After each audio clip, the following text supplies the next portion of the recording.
the return of school in full swing, many of us are seeing things we haven't seen in a few months.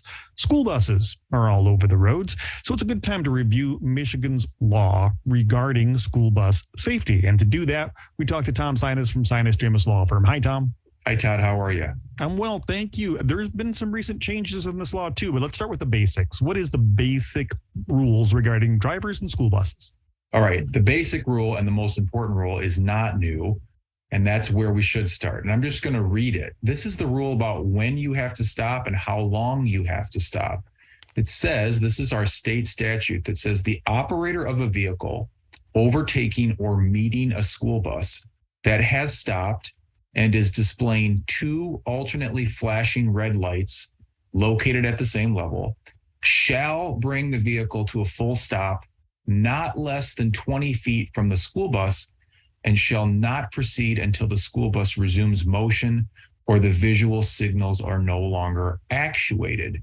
So a lot of legal words in there, but some very simple concepts. You have to stop. You have to remain stopped. You have to be stopped within 20 feet. And the critical thing is the alternating flashing red lights. I think sometimes people think that you have to see that displayed stop sign arm that comes off of a lot of buses, but that is not the case. It's the red light that requires people to stop. The only exception to this is if someone is operating a vehicle on the other side of a road where there is a physical barrier, or as the statute says, clearly indicated dividing section.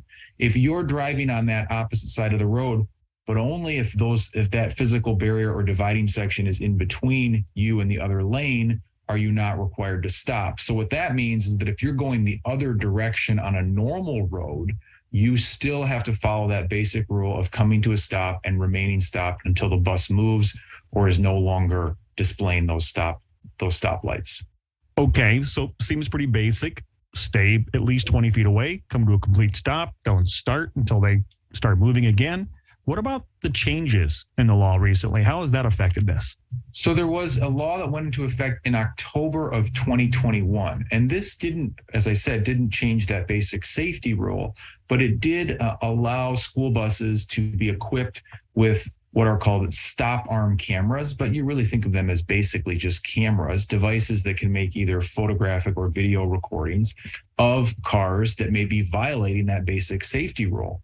And I think the idea here was that while we had this safety rule on the books for a long time, it was relatively hard to enforce, right? Because the bus drivers, who we all know are busy enough, weren't necessarily in a position to be able to assist in identifying the cars that weren't stopping. So now, as of October of 2021, buses can be equipped with these cameras, and the recordings of these cameras are admissible in a case against the driver who violates that stopping rule.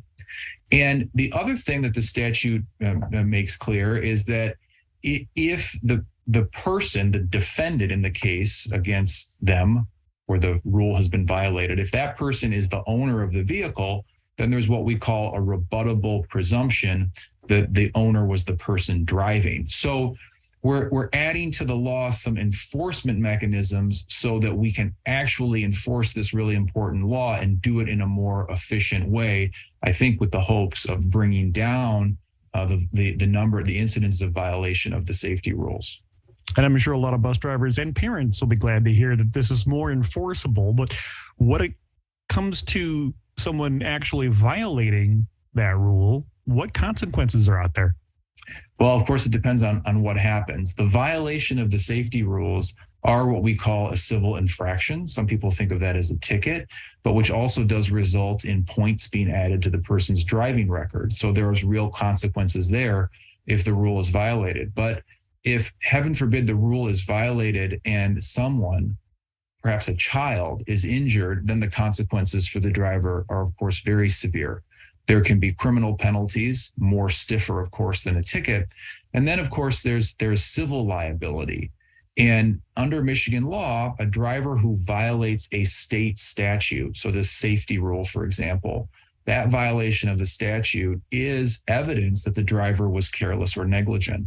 So there's a lot at stake here, of course. That's why we have these rules that require people to do certain things, where we have buses with kids getting on and off. And so it's one of those things that you don't want to find yourself in the situation where you were on the wrong side of the rule. Well, I think we can all agree that safety first is key. We want to keep these children safe.